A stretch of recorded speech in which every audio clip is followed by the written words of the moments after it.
Siamo venuti a Torino per un fine settimana e vogliamo spiegarvi perché, secondo noi, Torino è una città sottovalutata.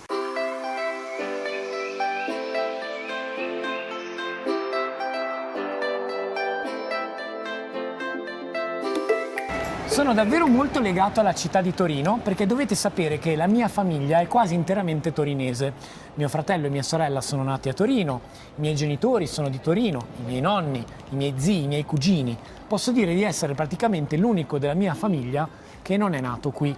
E quindi durante l'infanzia venivo tutte le estati a trovare i miei zii e stavo qua anche per periodi abbastanza lunghi.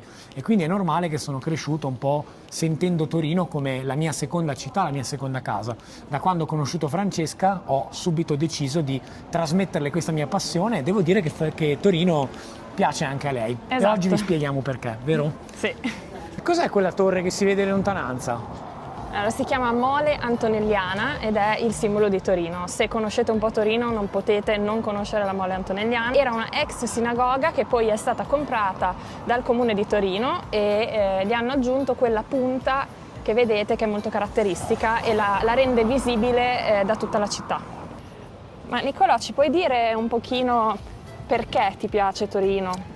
È una domanda complicata. Intanto Torino è una città molto grande, è tra le città più grandi d'Italia, insieme a Milano, a Roma, Firenze, Bologna, eccetera.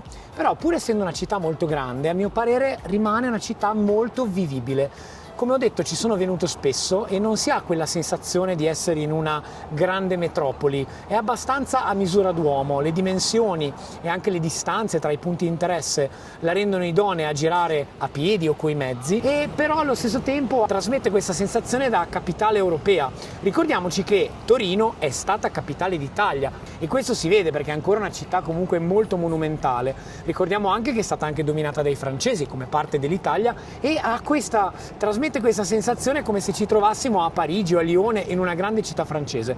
Ha questo stile molto particolare che secondo me è difficile trovare in altre città d'Italia. Franci, Sì. ma che squadra tifano i torinesi? Allora, diciamo che i veri torinesi, diciamo doc, tifano Torino, che è la squadra, una volta era una squadra molto forte, oggi non così tanto. Però la squadra più famosa di Torino è ovviamente la Juventus. Se sapete qualcosa di calcio conoscerete sicuramente la Juventus.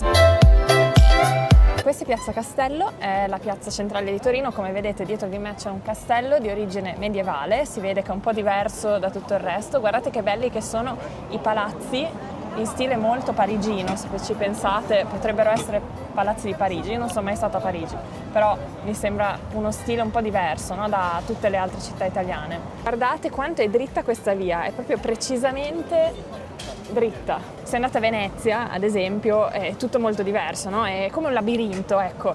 Invece Torino è molto logica, è molto organizzata, ecco, e questo si riflette anche in come tu puoi camminare più facilmente in città, trovare i punti di interesse più facilmente, ma semplicemente rende il centro molto più vivibile.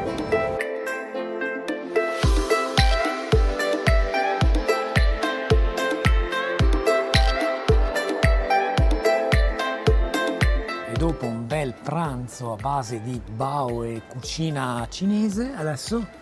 Tè egiziano. Giusto? A Torino basta camminare pochi minuti per passare dalla cucina orientale a quella africana, a quella tradizionale, si trova veramente di tutto. Siamo nel quartiere di San Salvario, quartiere tradizionalmente molto multietnico, che ha vissuto l'immigrazione non solo del sud Italia ma anche dall'estero, dall'extra Europa.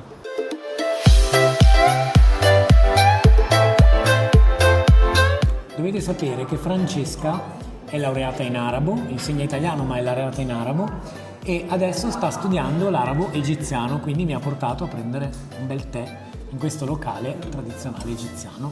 Esatto. Come sapete sto imparando l'arabo egiziano, potete anche vedere il video che vi lascio qua sopra in cui vi faccio vedere un po' che cosa faccio per imparare l'arabo. لو رحنا مصر يعني في شهر 2 رأيك إيه؟ رأيي في شهر 2 مصر أحلى وقت أحلى توقيت حلو. Sei contenta di aver parlato arabo, Franci? Molto. Allora, io ho preso un kunef, che è questo dolce, in teoria dentro ci sono i pistacchi e dovrebbe essere molto molto dolce, e poi abbiamo ovviamente preso un bel teino.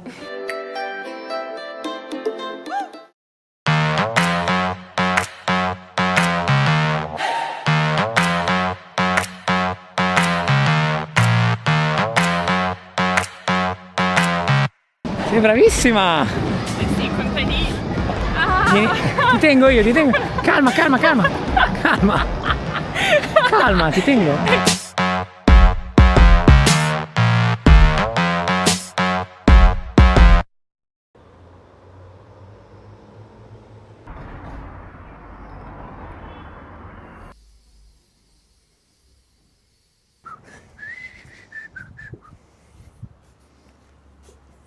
Renci, dove siamo? Siamo a casa degli zii di Nicolò, che hanno una bellissima casa sulle colline di Torino. Ieri sera non siamo riusciti a concludere il nostro video, però abbiamo voluto passare il pomeriggio in un posto un po' inusuale, vero Franci?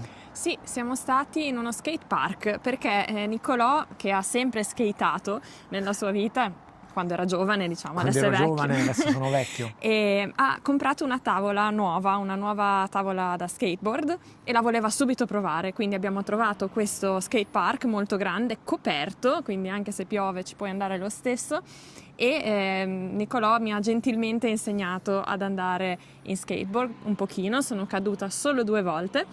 È stato un pomeriggio molto divertente, abbiamo guardato gli altri skater che facevano le loro acrobazie, è stato molto bello e siamo tornati a casa stanchissimi, per questo non abbiamo finito il video ieri.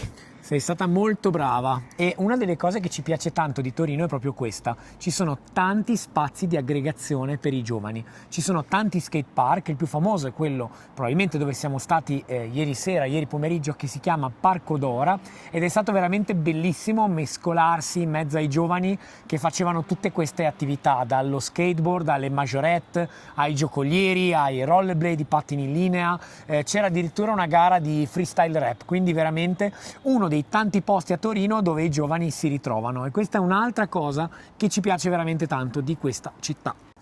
È stato un weekend veramente intenso, grazie di essere venuti con noi in questi 3 giorni a Torino, sono veramente volati, e quello che vi abbiamo fatto vedere è solo una piccola parte delle belle cose che ci sono da scoprire qui in Piemonte, qui a Torino. Sicuramente alcuni dei motivi per cui ci piace Torino ci siamo dimenticati di dirveli, magari voi vivete a Torino o avete visitato Torino, quindi potete suggerirci nei commenti altri motivi per visitare questa città. Io vi ricordo che nella descrizione trovate le flashcard, potete riguardare questo video con i sottotitoli in italiano e in inglese. E in torinese, no. Grazie per essere stati con noi e al prossimo video di Italiano Espresso. Ciao! Ciao!